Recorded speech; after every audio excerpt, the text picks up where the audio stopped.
प्रस्तुतकर्ता पतंजलि गाय का घी, माँ का भरोसा, प्यार से परोसा। प्रायोजक SBI बेस्ट है, सबको पता है। पतंजलि दंत कांति टूथपेस्ट, कंप्लीट ओरल हेल्थ का सच। और पतंजलि हनी, प्योरिटी के 100 से अधिक पैरामीटर्स पर 100% खरा।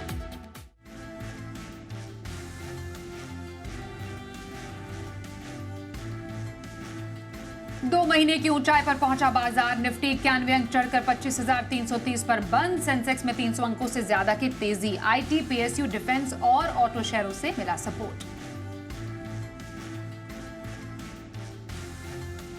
सरकारी बैंकों में चौतरफा खरीदारी से बैंक निफ्टी 346 अंक चढ़कर 55,493 पर बंद। कोटक बैंक, एसबीआई निफ्टी के टॉप गेनर्स में शामिल, तो पीएनबी, कैनरा बैंक 2.5 से 3% ऊपर हुए बंद। श्रृंगार हाउस ऑफ मंगलसूत्र की 14% प्रीमियम पर अच्छी लिस्टिंग। ऊपरी स्तरों पर हल्की मुनाफा वसूली, आखिर में 12% की मजबूती के साथ बंद।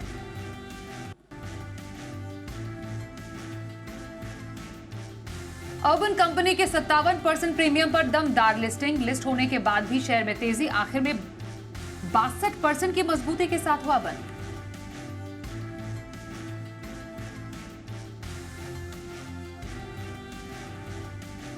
देव एक्सेलरेटर की इश्यू प्राइस पर ठंडी लिस्टिंग। लिस्ट होने के बाद आई खरीदारी, आखिर में शेयर 5% मजबूती के साथ हुआ बंद।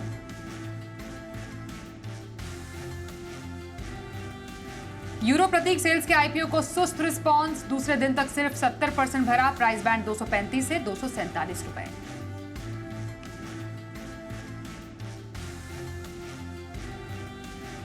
नमस्कार, बाजार आज और कल में आप सभी का स्वागत है। मैं हूं स्वाति रायना। बताएंगे कैसा रहा बाजार में बुधवार के दिन का एक्शन और अब गुरुवार के लिए स्ट्रैटेजी और शेयरों में कमाई के शानदार मौके। आप भी सवाल पूछ सकते हैं। हमारा फोन नंबर है 022-2300-1634 या फिर आप हमें 022-2300-1635 पर कॉल कीजिए। फेसबुक पर @ZEE business online, social media site x.com पर @ZEE बिजनेस अपने सवाल भेज सकते हैं #बाजार आज और कल लिखकर। और गुरुवार के आपके बाजार की तैयारी कराएंगे जी बिजनेस के मैनेजिंग एडिटर अनिल सिंह भी, साथ ही खास मेहमान है हमारे साथ। स्वागत करते हैं प्रॉफिट मार्ट सिक्योरिटीज के अविनाश गोरक्षकर। अविनाश जी, बहुत स्वागत करते हैं आपका शो में। और आइए सबसे पहले जान लेते हैं कैसा रहा बुधवार का बाजार। बाजार में दिखी बहार। निफ्टी 91 अंक चढ़कर 25,330 के पास बंद हुआ। सेंसेक्स 313 अंक चढ़कर 82,693 के लेवल पर बंद हुआ। तो बैंक निफ्टी 345 अंक चढ़कर 55,493 के लेवल पर हुआ बंद। बैंक निफ्टी में लगातार 11वें दिन हमने तेजी देखी। और आइए बाजार में तेजी की बड़ी वजह समझते हैं जी बिजनेस के मैनेजिंग एडिटर अनिल सिंह भी से। धीमे धीमे भारतीय बाजार बढ़िया तेजी और एक्शन के मूड में आते हुए दिख रहे हैं और आज फिर से एक्शन तेजी की तरफ रहा और बहुत ही शानदार रहा। निफ्टी में कल बड़ा ब्रेकआउट मिला था, वीकली एक्सपायरी थी, तो लोगों को ये कंफर्म करना था कि ये ब्रेकआउट वाकई में मजबूत है ना और बढ़ेगा ना आगे, और वो कंफर्मेशन आज आपके सामने आ ही गई। मज़े की बात देखिए, आज फिर से अच्छी मजबूती के साथ बाजार के खुलने के संकेत आए। खुलने के बाद मुश्किल से 75 पॉइंट की रेंज में निफ्टी ने ट्रेड किया है। नीचे में 25,275 और ऊपर में 25,350। कल का हाई जो था 25,261 उसके नीचे ही नहीं गया, यानी हायर हाई और हायर लो बनाने का सिलसिला निफ्टी ने आज भी जारी रखा और बंद होते होते 90 अंकों की अच्छी मजबूती। लेकिन आज का दिन लंबे समय बाद दूसरी बार ऐसा हुआ कि निफ्टी के मुकाबले में बैंक निफ्टी दिखा ज़्यादा मजबूत। कल के क्लोज 55,150 के आसपास बैंक निफ्टी ने एक बार सपोर्ट लिया और उसके बाद 55,550 तक की भी यात्रा की। दिन के दौरान 400 पॉइंट की रिकवरी आई और फाइनली 55,500 के बड़े इंपॉर्टेंट लेवल के पास 350 अंकों की मजबूती के साथ हुआ बंद और 300 अंकों की मजबूती बीएसई सेंसेक्स में भी देखने को मिली। मिड कैप शेयर लगातार तीसरे दिन एकदम शांत कारोबार कर रहे हैं, न बड़ी तेजी न बड़ी कमजोरी, और स्मॉल कैप इंडेक्स में लगातार तीसरे दिन बेहतर कारोबार होता दिखा। करीबन 1/3-1/4% की मजबूती वहाँ पर दिखी है।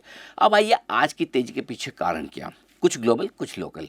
अमेरिकी बाजारों में कल फिर से रिकॉर्ड हाई बने नैस्डैक और S&P में, उसके बाद थोड़ी प्रॉफिट बुकिंग ज़रूर आई। आज रात अमेरिका में ब्याज दरों पर फैसला आएगा, तो वहाँ से संकेत अब तक ठीक है। दूसरा, प्रधानमंत्री मोदी के जन्मदिवस पर कल देर शाम ट्रंप साहब ने उन्हें फ़ोन करके बधाई दी और अच्छी अच्छी बातें उन्होंने प्रधानमंत्री के बारे में कही, अच्छा दोस्त बताया। प्रधानमंत्री ने भी उन्हें उसी तरह से धन्यवाद दिया, तो थोड़ा सा बर्फ़ पिघलता हुआ दिख रहा है और थोड़ा मूड माहौल अच्छा हो रहा है। उन्होंने एक दूसरे की तारीफ भी की और यूक्रेन वाला युद्ध रोकने में भी प्रयासों की सराहना की। तो थोड़ा सा ऐसा लगा लोगों को, चलो वही ट्रेड डील को लेकर अच्छे संकेत आ रहे हैं। ट्रम्प साहब का जो बड़ा मूड खराब था अब वो थोड़ा बेहतर होता हुआ दिख रहा है। अब आइए लोकल संकेतों में। कल दोनों ने खरीदारी की, एफआईज ने भी और लोकल फंड्स ने भी। एफआईज ने खरीदारी तो की लेकिन तीनों में की, कैश में भी, इंडेक्स फ्यूचर्स में भी और स्टॉक फ्यूचर्स में भी। यानी कि तेज़ी जो हुई है वो क्वालिटी वाली तेज़ी थी, अच्छी और मजबूती वाली तेज़ी थी। इससे बाजार का मूड माहौल और सेंटीमेंट और बेहतर होता हुआ दिखा और यही वजह थी कि भारतीय बाजार आज फिर से लगातार मजबूत दिखे। बताऊं आपको, बैंक निफ्टी आज लगातार 11वें दिन मजबूती के साथ बंद हुआ है और मिड कैप इंडेक्स आज लगातार 8वें दिन मजबूती के साथ बंद हुआ। वो तो एक दिन निफ्टी बीच में लाल निशान में बंद हो गया, अदरवाइज निफ्टी में भी 11 दिनों से तेज़ी का ही रुझान बरकरार है, 12 दिनों से। सो कुल मिलाकर बाजार का मूड माहौल बहुत अच्छा। आज एक और अच्छे मजबूत ट्रेडिंग सेशन के साथ तेज़ी को आगे बढ़ाने की कोशिश भारतीय बाजारों की कामयाब रही। और आइए एफआईआईज और डीआईआईज के आंकड़ों पर भी एक नजर डाल लेते हैं। तो हमने देखा एफआईआईज यानी विदेशी संस्थागत निवेशकों ने कैश मार्केट में करीब 1124 करोड़ रुपए की बिकवाली की है, तो डीआईआईज घरेलू संस्थागत निवेशकों की तरफ से करीब 2293 करोड़ रुपए की खरीदारी के आंकड़े आए हैं सामने। और अब आज के एक्सपर्ट से जानते हैं उनकी बाजार पर आए अविनाश जी। बाजार में तो अच्छा खासा मोमेंटम बरकरार है तेजी का। अब फेड का ब्याज दरों का फैसला भी काफी इंपॉर्टेंट है जिस पर बाजार की नजर रहेगी। सर, क्या आप गुरुवार के बाजार के लिए एक्सपेक्ट कर रहे हैं? आप स्टार्टिंग मुझे लग रहा है कि देखिए बाजार में एक अच्छा मोमेंट सेंटिमेंट आया है, क्योंकि जो हमारी इंडियन टीम है जो यूएस गई है टैरिफ को लेके, अच्छी खबरें आ रही है और अनुमान है कि मार्केट को लग रहा है कि बहुत जल्दी कुछ ना कुछ एक सोल्यूशन टैरिफ पे आएगा। अगर ऐसा होता है, अगर मान के चलिए 50 बेसिस 50% जो इम्पोर्ट ड्यूटी है वो अगर 20 या 25% होती है तो ये बहुत बड़ा सेंटिमेंटल ड्राइवर रहेगा और उसीलिए आपने काफी बाइंग भी अक्रॉस द मार्केट्स देखी है। मोस्ट इंपॉर्टेंटली फेड का जो डिसीजन आएगा, देखिए 25 बेसिस पॉइंट तो मार्केट ने ऑलरेडी डिस्काउंट किया है। अगर सरप्राइज में 50 बेसिस पॉइंट कट आता है तो आपको कल इंडियन मार्केट्स भी अच्छे उछाल के साथ ओपन करने को देखेंगे। हालांकि यहाँ पे इंटरेस्ट रेट्स कितने कटते हैं ये देखना पड़ेगा, बट करंटली एटलीस्ट माहौल पॉजिटिव है और मुझे लग रहा है कि कहीं ना कहीं मार्केट्स में बाय ऑन डिक्लाइन की स्ट्रेटेजी काम में आएगी। जो सेक्टर्स डोमेस्टिक फेसिंग है जैसे कैपिटल गुड्स हो गया, ऑटो हो गया, auto components, consumer durables, consumption से रिलेटेड जो भी कंपनियां है, मेरे ख्याल से 22 सितंबर से जीएसटी कट लागू हो जाएगी। अनुमान है कि अक्टूबर टू दिसंबर का जो क्वार्टर रहेगा वहां पे मैनेजमेंट की कमेंट्री, अभी सेकंड क्वार्टर नंबर्स आएंगे तो काफी अच्छी सुनने को मिलेगी। तो स्टॉक स्पेसिफिक अप्रोच ही रखना शायद ठीक रहेगा और मुझे लग रहा है कि कहीं पे भी अच्छी कंपनी का नंबर अच्छा आता है, कमेंट्री अच्छी आती है तो वो डेफिनेटली एक्यूमुलेट करने का मौका रहेगा। और ये इंडेक्स को लेके ज्यादा परेशान ना हो, क्योंकि इंडेक्स का मूवमेंट जो है वो शायद अभी करंट लेवल पे शायद कंसोलिडेट हो, बट स्टॉक स्पेसिफिक एक्टिविटी आपको लगातार मार्केट में देखने को मिलेगी। तो रही बाजार पर अविनाश जी की तरफ से राय। सर, पोजिशनल व्यूज बाजार में अब ऐसे मौके पर कौन से स्टॉक में रखने की सलाह रहेगी आपकी? देखिए, पोजिशनल व्यू हमको लगता है कि जो एक्सपोर्ट फेसिंग सेक्टर्स है या जो ग्लोबली लिंक्ड सेक्टर्स है वहां पे फोकस करिए, क्योंकि कोई भी अच्छी खबर यूएस टैरिफ को लेके आती है तो हो सकता है कि मार्केट में एक या दो हफ्ते में अच्छा एक उछाल मिलेगा। और यहाँ पे हमको मेटल सेक्टर पे टाटा स्टील पसंद है। देखिए, टाटा स्टील करीबन 171 का रेट चल रहा है। हमको लग रहा है कि यहाँ पे अगर कोई पोजीशन 10-12 दिन या 2 हफ्तों का लेता है तो एक स्टॉप लॉस रखिए 166 का और करीबन एक छोटा टारगेट 181 182 का पॉसिबल लग रहा है। As soon as import tariff की खबर कोई आती है और इसमें कोई कटाई की बात आती है तो इमीडिएटली आपको जो ग्लोबल फेसिंग सेक्टर है जैसे मेटल्स है, जो हाई बीटा सेक्टर है, तो यहाँ पे आपको एक अच्छा उछाल देखने को मिलेगा। तो ये थोड़ा सा कॉन्ट्रा ट्रेड है, लेकिन मुझे लगता है कि रिस्क रिवॉर्ड यहाँ पे काफी अच्छा बन सकता है। तो पोजिशनली टाटा स्टील पसंद आ रहा है अविनाश जी को। टारगेट आपके लिए अराउंड 181 का बनेगा और 166 के स्टॉप लॉस के साथ यहाँ पर पोजिशनल व्यू बनाकर आप चल सकते हैं, खरीदारी का मन बना सकते हैं। आइए पहले कॉलर से बात करें। सूरत से प्रियम राणा जी इस वक्त हमारे साथ हैं। नमस्कार सर, स्वागत है, पूछिए सवाल। जी नमस्कार जी, मेरे पास डिलीवरी के करंट मार्केट प्राइस पे मेरे पास 2000 शेयर है और दूसरा अभी अर्बन तीन का आईपीओ लगा है, उसका क्या करें? दोनों पे राय दीजिए शॉर्ट टर्म की। ओके सर, डिलीवरी पर पहले व्यू लेना चाहेंगे, क्या बन रहा है आपके लिए इस पर स्ट्रैटेजी का व्यू? नहीं देखिए, अगर उनका नजरिया एकदम शॉर्ट टर्म है तो मुझे लगता है कि स्टॉक तो काफी चला है, लेकिन अगर ये कम से कम एक दो क्वार्टर वेट करना चाहे तो डिलीवरी ने नंबर्स बहुत अच्छे फर्स्ट क्वार्टर में डिक्लेयर किए और बहुत समय के बाद नंबर्स अच्छे आ गए। और ओवरऑल अगर जीडीपी ग्रोथ की बात करें तो डिलीवरी एक वेल एस्टेब्लिश्ड लॉजिस्टिक प्लेयर है जो टेक्नोलॉजी वाइज काफी दूसरे कंपनीज के मुकाबले में काफी एडवांस्ड है। तो मुझे लगता है कि 3 से 6 महीने का व्यू रखिए, हो सकता है कि आपको कम से कम 510 515 का भी टारगेट मिलेगा। और दूसरा शेयर इन्होंने कौन सा बोला था स्वाति? सर अर्बन कंपनी पर ये जानना चाह रहे हैं। देखिए, मुझे लगता है कि अर्बन कंपनी में शायद इनको शेयर लगे हैं और इनको शॉर्ट टर्म व्यू चाहिए, तो मैं कहूंगा कि देखिए शॉर्ट टर्म व्यू है तो पहले दिन पे ही स्टॉक ने 50-60% का अपसाइड दिखा है। तो मुझे लगता है कि इनको थोड़ा बहुत तो मुनाफा वसूली करना चाहिए, क्योंकि अगर इनका नजरिया 6 to 12 मंथ नहीं है तो शॉर्ट टर्म में जो एक दिन में जो अपसाइड मिला है उसका भरपूर फायदा ले, तो आई थिंक ये कैन बुक आउट करंटली और मेरे ख्याल से अपना जो भी मुनाफा है वो वसूल कर ले, क्योंकि 165-170 में शायद स्टॉक स्टेबलाइज होगा।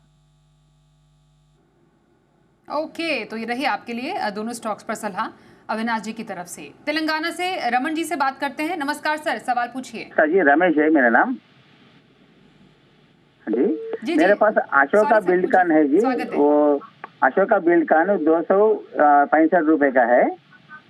अभी एक है बेलराइस इंडस्ट्रीज और एक है रविंद्रा एनर्जी, एक है आईओबी, वो आधा से ज्यादा लास्ट में है। वही 86 रुपीज का खरीद है मेरा। ओके, कितना टाइम का व्यू लेना चाह रहे हैं आप? 6 मंथ। ओके, 6 मंथ के लिए। सर अशोका बिल्डकॉन से आपसे राय लेना पहले चाहेंगे, कैसा लग रहा है 265 तक की खरीद है इस स्टॉक पर इनकी? नहीं, मेरे ख्याल से देखिए अगर इनका नजरिया 6 to 12 मंथ्स गया है तो ही यहाँ पे निवेशित रहिए। अशोका बिल्डकॉन एक वेल नोन ईपीसी और रोड कंस्ट्रक्शन प्लेयर है, काफी अच्छी ऑर्डर बुक है और हमको लगता है कि ये करंट ईयर भी इनके लिए काफी अच्छा रहेगा।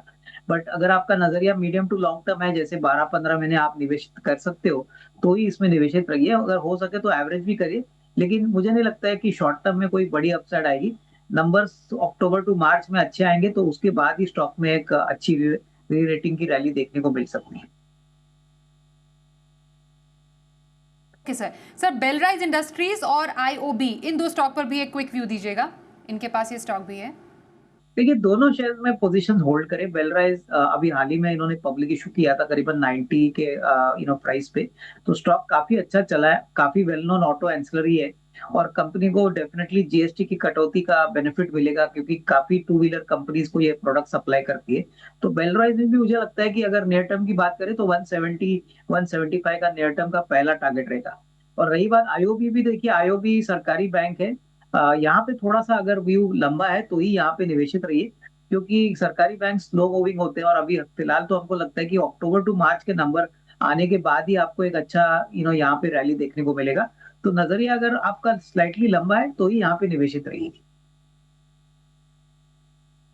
तो आईओबी में थोड़े लॉन्ग टर्म के लिए बने रहने की सलाह। बेलराइज इंडस्ट्रीज पर अराउंड 175 का टारगेट आप एक्सपेक्ट कर सकते हैं, यहाँ पर भी बने रहिए और अशोका बिल्डकॉन पर भी होल्ड की सलाह। अगले कॉलर से बात करें, संभाजी नगर से मोहसिन जी इस वक्त हमारे साथ हैं। स्वागत करते हैं सर, सवाल पूछिए। Good evening madam. Good evening sir. मेरे को एनएसडीएल का आईपीओ मिला है, तो उसे 1 साल के लिए होल्ड रखना है। होल्ड रखे या एग्जिट करे सर, राय दे इस पर। सर एनएसडीएल 1 साल का व्यू क्या बन रहा है सर? नहीं देखिए, एनएसडीएल तो एक कैपिटल मार्केट का एक काफी अच्छा विकल्प है और मुझे लगता है कि देखिए 1 साल का व्यू है तो डेफिनेटली इसमें पोजीशन होल्ड करिए, क्योंकि देखिए सीडीएसएल और एनएसडीएल ये दो ही डिपॉजिटरीज इंडिया में है और जिस प्रकार का एक्टिविटी कैपिटल मार्केट में बढ़ रहा है, डिपॉजिटरीज का बिजनेस तो बढ़ेगा और ये एन्युटी बिजनेस हम मानते हैं। तो नजरिया मेरे ख्याल से 12-15 महीने का भी, तो जरूर इसमें पोजीशन होल्ड करें। स्टॉक धीरे धीरे जरूर चलेगा, लेकिन कंपनी अच्छी है और इसमें अच्छा रिस्क रिवॉर्ड आपको बन सकता है। तो 12 से 15 महीने के व्यू के लिए एनएसडीएल में बने रहने की आपके लिए आ रही है सलाह। हरियाणा से राम प्रकाश जी हमारे साथ अगले कॉलर हैं, उनसे भी बात कर लेते हैं। नमस्कार सर, पूछिए सवाल। नमस्कार जी मैडम, मैं ये बजाज हाउसिंग फाइनेंस के बारे में पूछना था। अविनाश साहब ने भी इसका रिकमेंड किया था। 125-26 में मैंने काफी क्वांटिटी की थी, 4,500, लेकिन अभी तक ये 6 महीने हो गए कुछ भी नहीं कर रहा है। इसके बारे में कुछ जानकारी पूछनी थी मैडम, प्लीज इसका ये बता दें। एक BSE और CDSL के बारे में। ओके, BSE और CDSL के बारे में भी। सर पहले बजाज हाउसिंग फाइनेंस पर व्यू दीजिएगा। 125 के खरीद के हिसाब से तो नुकसान में है ये, तो क्या व्यू बन रहा है आपका इस स्टॉक में लॉन्ग टर्म के लिए? टारगेट कितना एक्सपेक्ट करें? देखिए, मुझे लगता है कि इन्होंने कभी लिया है ये मुझे पता नहीं है, लेकिन नजरिया आपको यहाँ पे लंबा रखना है। क्योंकि देखिए, मुझे याद है जब पब्लिक इशू आया था तभी बजाज हाउसिंग में रिकॉर्ड एप्लीकेशंस आए थे। और ये बजाज ग्रुप की कंपनी है। बजाज ग्रुप काफी वेल नोन है अपने एसेट क्वालिटी और अपने बिजनेस परफॉर्मेंस के लिए। तो नजरिया थोड़ा सा लंबा रखिए। देखिए, ये शॉर्ट टर्म में स्टॉक शायद ना बढ़े, लेकिन अभी रेट कट्स हो चुके हैं, अभी GST कट्स हो चुके हैं, तो ये सारा जो बेनिफिट है ये डेफिनेटली बजाज हाउसिंग को मिलेगा।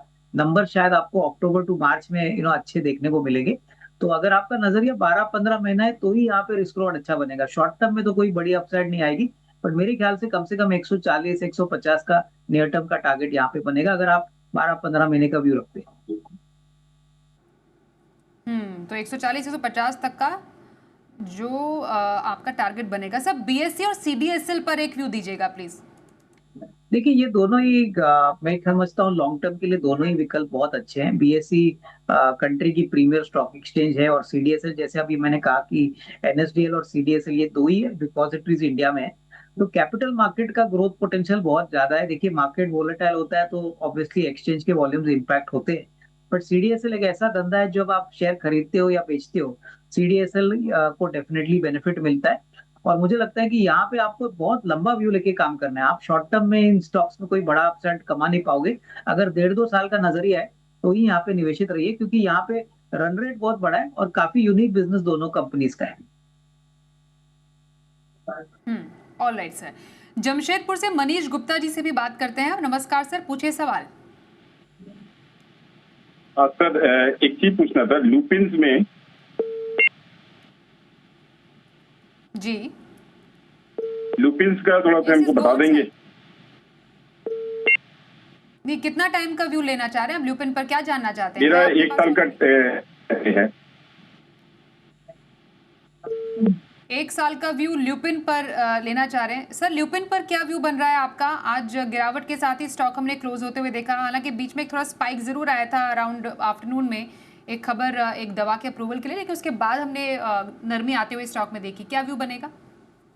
देखिए, इमीडिएटली तो कोई बड़ा ट्रिगर लुपिन में नहीं है, लेकिन मान के चलिए कि अगर कोई अच्छी खबर US से आती है टैरिफ को लेके, हालांकि अभी इंडियन फार्मा सेक्टर के ऊपर कोई बड़ा टैरिफ अनाउंस किया नहीं गया है, बट मुझे लगता है कि ग्लोबली जिस प्रकार के टेलविंड्स अभी US मार्केट से आ रहे हैं, ट्रम्प साहब का जिस प्रकार से इंडिया की तरफ रवैया हो रहा है, मुझे लगता है कि आपको कम से कम 6 to 12 मंथ्स का व्यू लेके यहाँ पे निवेशित रहना चाहिए। अच्छी खासी अपसाइड आपको मिलेगी होपफुली अगर US से कोई अच्छी खबर आती है।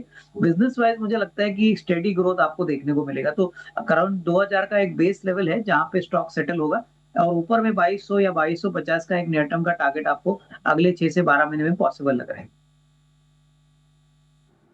तो ल्यूपिन में आपके लिए 2000 का एक इंपॉर्टेंट सपोर्ट और 2250 तक का टारगेट जरूर देखने को मिल सकता है। 6 से 12 महीने का नजरिया आप लेकर चल सकते हैं स्टॉक में।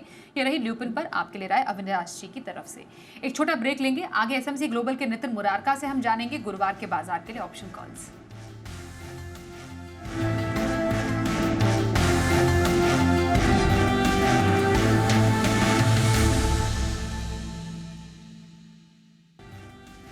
गुरुवार के बाजार के लिए खास स्ट्रैटेजी और अहम संकेत अब समझते हैं अनिल जी से। कल सुबह ट्रेड के लिए लौटेंगे तो हमारे पास ढेर सारे संकेत होंगे, कुछ ग्लोबल कुछ लोकल। ग्लोबल संकेतों में देखना ये ज़रूरी होगा कि आज रात फेड चेयरमैन किस तरह का एक्शन लेते हैं। ब्याज दरों की कटौती की उम्मीद तो सबको है, हमको भी है, आपको भी है, लेकिन उसके बाद क्या कमेंट्री किस तरह की होती है और उस पर अमेरिकी बाजारों का रिएक्शन किस तरह का आता है। क्या टॉप बनाकर कमजोरी का संकेत मिलता है या मजबूती और बढ़ाते हैं। 2 साल के निचले स्तर पर पहुंचा है डॉलर इंडेक्स 96 के लेवल के आसपास, तो वो हमारे लिए इंपॉर्टेंट होगा कि डॉलर इंडेक्स का रुझान किस तरह का रहता है। अगर डॉलर इंडेक्स और कमज़ोर होता है तो भारत और बाकी एमर्जिंग और दूसरे ग्लोबल मार्केट्स के लिए होगा पॉजिटिव, और साथ ही सोने और कमोडिटीज़ के लिए भी पॉजिटिव माना जाएगा। तो आज ग्लोबल संकेत हमारे लिए काफ़ी इंपॉर्टेंट होंगे जो अमेरिका से मिलेंगे। लोकल संकेतों की बात करें तो कल के सेशन में बढ़िया एक्शन एफआईज का दिखा है। कैश, स्टॉक, इंडेक्स फ्यूचर्स तीनों में खरीदारी हुई, और आज की स्क्रीन भी ये बता रही कि पूरे दिन भर जिस तरह से 75 पॉइंट की रेंज में बाजार ने मजबूती के साथ कारोबार किया, संभावना पूरी है कि कल भी आपको अच्छे खरीदारी के आंकड़े दिखेंगे और वो बाजार में जोश भरने का, पॉजिटिविटी लाने का काम करेंगे। सपोर्ट कहाँ मिलेगा कल? अब धीमे धीमे बाजार की सपोर्ट रेंज ऊपर शिफ्ट होती दिख रही है। 25,150, 25,275, ये 125 पॉइंट की रेंज रहेगी कल। मजबूत सपोर्ट आसानी से टूटने वाली है नहीं। ऊपर में 25,400 के आसपास हल्की सी रुकावट है, लेकिन असली एक्शन जो दिखेगा बाजार में रुकावट का वो 25,450 से 25,550 का होगा। वहाँ तक जाने की होगी कोशिश। बैंक निफ्टी बहुत अहम लेवल पर बंद हुआ है 55,500 के करीब। छोटी सी रुकावट है 55,650 के आसपास, छोटी तो नहीं, ठीक ठाक सी वाली रुकावट है। ये आखिरी बाधा है जिसे बैंक निफ्टी को पार करके ऊपर टिकना है 55,650 के आसपास का। एक बार उसे पार कर लिया तो फिर सबसे इंपॉर्टेंट लेवल पर बैंक निफ्टी में हम पहुंचेंगे 55,850 से 56,150। ये भारी और बड़ा कंजेशन जोन है जहां पर जाकर बैंक निफ्टी अपना एक बार तेजी का ट्रेंड रोकने की कोशिश करेगा, और ये लेवल लगभग उसी तरह के होंगे जब निफ्टी में करीबन 25,550, 25,675 की रेंज है जो पुराने हाइज है, वहाँ तक जाने की कोशिश होगी। पुराने रनअप के हाइज जो हैं, तो ये बड़े लेवल हैं जिस पर आपको कल के लिए करना है फोकस। तो कल का सेशन ज़्यादा इम्पोर्टेंट और ज़्यादा अहमियत वाला रहेगा, और कल सेंसेक्स की भी वीकली एक्सपायरी है, तो एक्शन भरपूर बने रहने की कर सकते हैं आप उम्मीद। अब देखते हैं कल का ऑप्शन।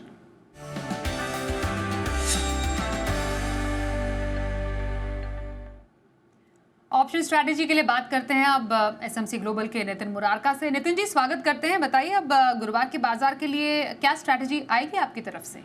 ना, व्यू पॉजिटिव रखना चाहिए, और कल हम 25,500 की कॉल ऑप्शन खरीदेंगे जो करीब 55-60 के आसपास बंद हुई है।